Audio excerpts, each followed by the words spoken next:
ito'y paalala sa atin na kung meron man tayo nakikitang pagkukulang sa ating simbahan, hindi solusyon yung umalis tayo o kaya magkanya-kanya na lang tayo at magkampihan.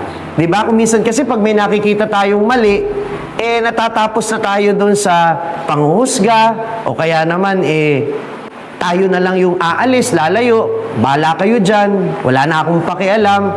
Hindi po ganon. Bilang pamayanan, kung ano yung nakikita nating kulang, pupunan natin yon sa pamamagitan ng paglilingkod sa abot ng ating makakaya. Amen?